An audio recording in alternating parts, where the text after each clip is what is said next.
comment dire, je passe une journée lambda d'écolier de 14 ans. Je ne peux parler de routine car aucune journée ne se ressemble. Chacune est, comment dirais-je, pimentée par une touche d'humour de mes amis. Tous les jours, ils me réservent une blague. Je ne sais pas comment ils font pour en avoir autant en tête. En raison de l'absence de ma prof de français, nous avons 1 heure pour faire les travaux demandés et une autre libre. Je décide donc, avec mes amis, de faire un concours à 3 points. Le but est de rentrer un maximum de boulettes de papier dans la poubelle. Même le surveillant est rentré dans notre jeu. En rentrant des cours, je m'enferme dans ma chambre, révise toute la nuit avec des touches musicales, histoire de détendre l'atmosphère, en vue d'évaluations importantes en maths et en physique-chimie. J'ai attendu jusqu'à minuit pour souhaiter l'anniversaire à un ami, mais malheureusement, le sommeil m'a vaincu et je me suis endormi profondément. Vendredi 20 novembre, une journée stressante. Aujourd'hui, je me suis réveillé de bonne humeur. Il y a un beau soleil au rendez-vous, accompagné d'un fond musical. À vrai dire, je ne peux pas vivre sans musique. C'est trop important à mes yeux. Bref, quoi de mieux pour commencer une journée? Sur le chemin du lycée, je croise mon ancien professeur de primaire. Il me raconte comme quoi il a créé une association d'art dans ma ville. Petit à petit, je m'approche de mon évaluation, mon stress augmente. Une fois l'évaluation terminée, je me sens comme détendu. Tout le stress est évacué. Puis moi et ma classe sommes partis finir notre évaluation de ping-pong.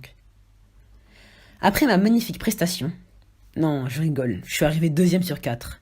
Et je suis assez content de ma performance.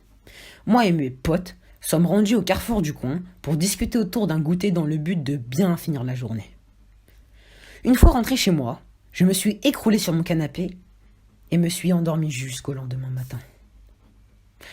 Samedi 21 novembre, comme une sensation d'évasion. Après un réveil mouvementé, ma petite sœur est rentrée en hurlant dans ma chambre. Je me dirige directement dans ma douche, l'endroit où je fais mes concerts.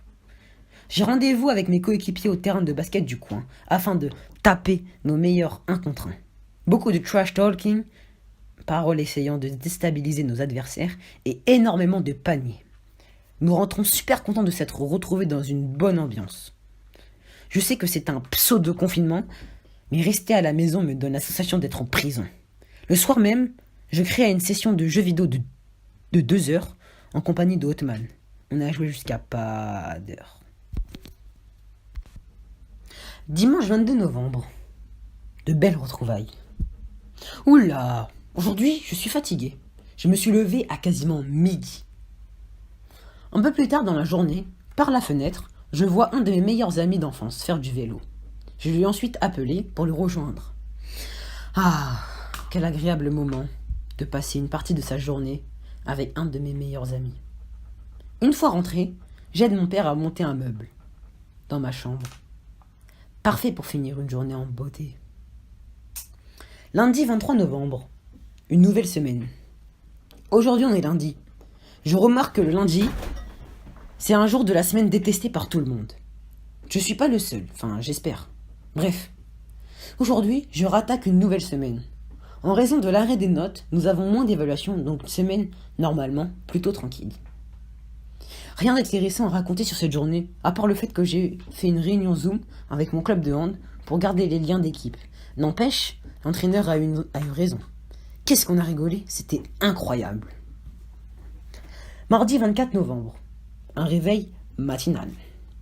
Je ne sais pas pourquoi, mais aujourd'hui, je me suis levé très tôt, à environ 6h30. J'étais déjà prêt à partir. Cet après-midi, j'ai exprimé ma liberté artistique. Même si je n'ai aucun talent en art, je dessine un point du BLM, Black Lives Matter. Car c'est un mouvement que je soutiens énormément. Le but était de dessiner quelque chose qu'on le voulait dénoncer. Je suis plutôt confiant de mon dessin. C'est rare de ma part. Après une journée chargée, je rentre chez moi pour faire du montage vidéo et des miniatures. C'est une passion que je fais pendant mes heures perdues. Aujourd'hui, ma mère me prépare un de mes repas préférés, une tarte au fromage. C'est trop Mercredi 25 novembre. Une grande rencontre. Aujourd'hui est un grand jour pour moi. Après une matinée de cours normale, je me précipite chez moi, commande un restaurant indien et me jette sur mon ordinateur car j'ai une réunion Zoom avec un joueur de handball international, Mathieu Gribil. Joueur du PSG handball, arrière gauche, du haut de ses 1,98 m, il est notamment champion du monde en 2014, champion du monde en 2015 et vice-champion olympique en 2016. Quel palmarès! J'étais intimidé, je n'osais pas lui poser de questions. Je préférais écouter ses conseils de champion du monde. Après cette réunion, je me mets calmement et rapidement au travail afin d'avoir une soirée tranquille. Jeudi 26 novembre. Une longue journée. Quoi de mieux pour commencer la journée que de louper son seul train? Bon, heureusement que j'étais accompagné. Sinon le temps aurait été éternel. Je n'ai pas beaucoup de choses à raconter de cette journée. Elle était longue et fatigante. Sauf le moment où on a fait des courses-poursuites, l'histoire de s'amuser et de se déchaîner un peu. Je rentre tout fatigué de la journée. Ce soir, j'essaierai de me coucher plus tôt.